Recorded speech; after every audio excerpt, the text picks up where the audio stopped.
북한은 모두 이제 무임금이에요. 주민들이 2,000원 정도를 받는데 그 2,000원을 가지고 시장에 나가서 쌀 1kg도 살 수가 없습니다. 대한민국은 식당에 가서 설거지만 해도 180만 원이라는 월급을 준다라는 거예요. 장군님 이랬던 분들이 요즘은 정은이로 이제 바뀌었거든요. 괜찮냐, 수령님 안 잡아갔냐라고 하면 요즘 밥도 안 주는데 뭔 수령이야, 수령 같은 소리 하고 있네. 김정은에 대한 충성도는 날이 갈수록 저하되고 있다는 걸 볼 수가 있어요. 김정은이가 가장 두려워하는 것 중에 하나, 북한의 그 젊은 세대들이. 안녕하세요. 탈북 10년차 한송입니다. 잘 부탁드립니다. 2014년에 탈북을 했는데 제가 나올 때 당시만 해도 김정은 정권이 들어선 지가 얼마 안 됐을 때예요. 압록강이 그렇게 경비가 심하고 이러진 않았어요. 요즘은 이제 탈북 루트가 굉장히 상엄한 걸로 알고 있습니다. 국경 지역에다가 500m 하나씩 CCTV를 설치를 해놨고요. 탈북을 가장 하기 쉬운 그 곳곳에다가 지뢰를 이제 매설을 해놨거든요. 만약에 탈출을 시도하는 북한 주민들이 있다라고 하면은 무조건 사살하라라는 이제 명령까지 내려가지고 요즘은 그 북한에서의 이 탈북은 굉장히 어렵습니다. 또 하나는 한 명당 들어가는 탈북 비용이 1억 2천 정도 하거든요. 그래서 이 비용 문제도 너무 심각해서 거의 탈북을 하기가 어렵다라고 보시면 될 것 같습니다. 우리 대한민국도 자유가 그저 주어진 것이 아니지 않습니까? 자유에 대해서는 이제 선배들의 피와 땀이 그대로 있기 때문에 지금의 대한민국이 있는 거라서, 또 북한에 계시는 분들이 자유를 찾기 위해서는 그만한 대가를 짊어져야만이 온전히 자기 거라고 이야기를 할 수가 있거든요. 저 또한 북한에 있을 때 한류 드라마를 봤다고 하지만은 그 드라마를 보면서도 위험을 감수하고 봤기 때문에 그 얼만큼 위험한지를 누구보다도 더 잘 알거든요. 대한민국에 올 때도 목숨을 걸고 왔습니다. 놀러 온 게 아니라 정말 잘 먹고 잘 살고 이 자유를 누구보다도 소중히 여기면서 잘 살기 위해서 왔기 때문에 북한 주민들이 그 삶에 있어서 자유를 갈망하고 느끼겠다라고 하면은 목숨을 걸어야 된다고 저는 생각을 합니다.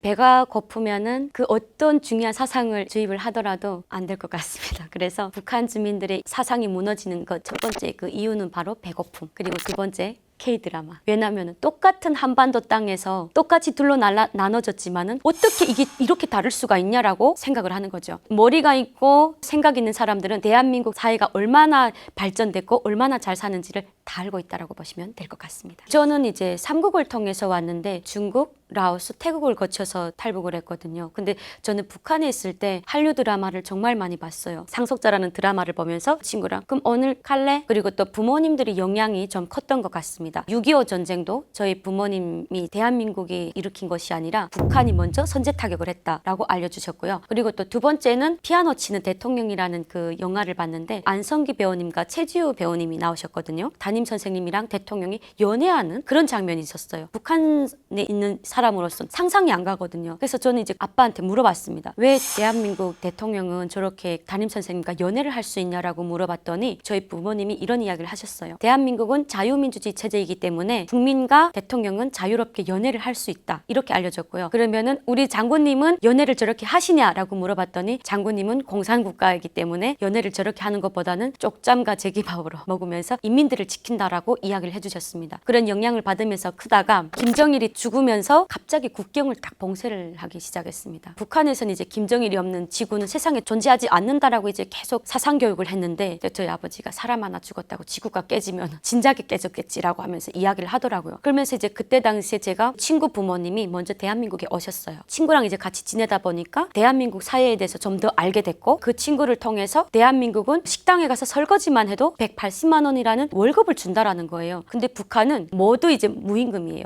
월급을 준다라고 해도 주민들이 2,000원 정도를 받는데 그 2,000원을 가지고 시장에 나가서 쌀 1kg도 살 수가 없습니다. 북한 주민들이 살아갈 수 없거든요. 대한민국 국민들은 월급으로 생활을 한다라는 거예요. 그래서 저는 그때 너무 충격 먹었습니다. 거짓말하지 말라고. 너네 엄마 남조선에서 안기부터 먹고서 저러는 거 아니네 이랬더니 그 어머니가 그때 당시에 노스페이스 패딩을 딱 보내주신 거예요. 그래서 그걸 딱 보면서 확신을 했죠. 옷을 입어보면서 대한민국이 정말 맞구나, 드라마랑 너무 똑같구나, 어찌 보면 드라마보다도 더 현실같이 그렇게 살아갈 수 있겠구나라는 걸 이제 확신을 가졌던 것 같아요. 저는 이제 그 친구랑 같이 탈북을 했는데 그 친구는 부모님이 브로커를 보내주셨으니까 브로커 따라가고, 저는 이제 브로커가 없었을 거잖아요. 저는 교회 선으로 대한민국에 오게 됐습니다.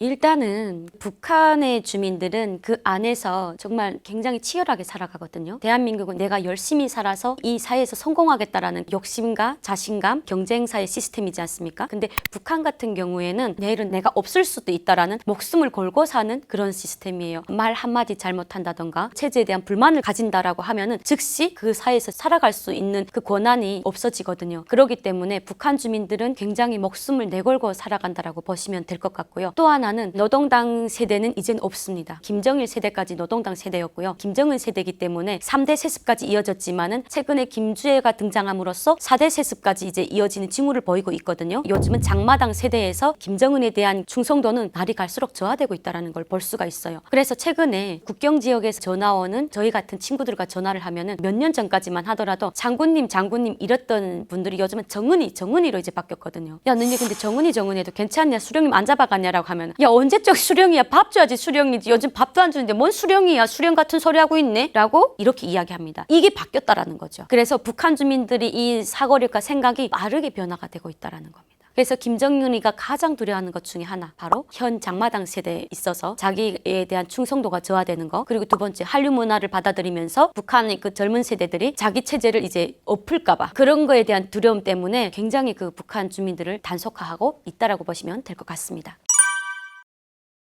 일단 첫 번째 군대죠. 왜냐면은 옛날에는 그나마 나라를 지키기 위해서 군대를 갔다라고 하면은 최근에는 이제 나라를 지키기 위해서 군대를 가는 게 아니라 나라를 지키러 갔더니 죽음으로 돌아오거든요. 그 첫 번째 사례가 바로 러시아 파병 사건이거든요. 러시아 파병을 보면은 거기 가서 목숨을 잃고 못 오는 사례가 많지 않나요? 근데 이것 또한 하나의 위운탑을 평양에다 세워놓고 김정은이가 이런 사람들한테 공화국 영웅 칭호를 주면서 자기에 대한 그 충성심을 엄청나게 높이 평가를 하겠다라고 했는데 이것도 파병된 사람들이 전체를 해준 것이 아니라 300명만 골라서 했었거든요. 하나의 그거는 사건이거든요. 자식들이 그냥 러시아 파병에 끌려가서 개죽음 당했다라는 이야기가 북한 내에서 돌다 보니까 부모님들이 이 심정은 이로 말할 수가 없는 거예요. 그 사회에 대한 불만은 나날이 갈수록 증폭되어 있고요. 그리고 또 내 자식을 내 나라라고 말할 수도 없는 거예요. 왜냐하면 그렇게 말했다가는 언제 내가 개죽음을 당할지 모르기 때문에. 그래서 그만큼 북한 사회는 겉으로는 우리가 보여지지는 않지만은 속으로는 굉장히 골맞다라고 보시면 될 것 같습니다.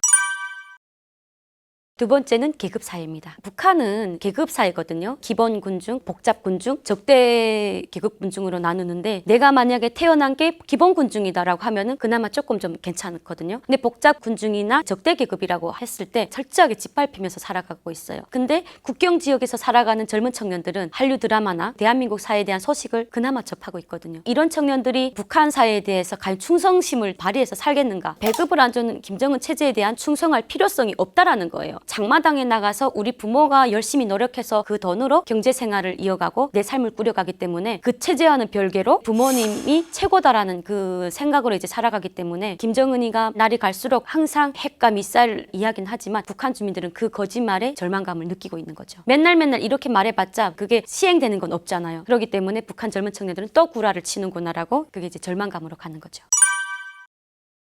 세습으로 이어지는 그 북한 체제이기 때문에 북한 주민들한테 있어서 뭐 김주애가 막 특별히 막 위인이다 이건 아니고 김정은이 아니래도 김주애가 또 이렇게 정권을 끌고 나갈 수 있겠구나라는 그런 생각도 분명 있을 거고 또 김주애가 아니더라도 또 숨겨놓은 아들이 있지 않을까라는 그런 생각을 아마 할 거예요. 왜냐면은 제가 북한에 있을 당시에 김정일이한테 딸이 있다라는 이야기를 들었거든요. 딸만 뭐 4명이다 이렇게 이야기했는데 아들이 없다라는 이야기를 그때 들었어요. 그래서 그 과연 후계자가 누가 될 것이냐라는 그런 추측이 많았는데 갑자기 2009년 10월 달에 당간부들이 소집을 해가지고 비밀 편지라는 걸로 해가지고 이제 후계자 공개를 했습니다. 그때 김정은이를 공개를 했죠. 모르겠습니다만 김주애를 확실하게 후계자로 세울지 아니면은 김주애 뒤에 있는 자기 아들을 세울지는 이건 이제 우리가 좀 더 지켜봐야 되지 않나.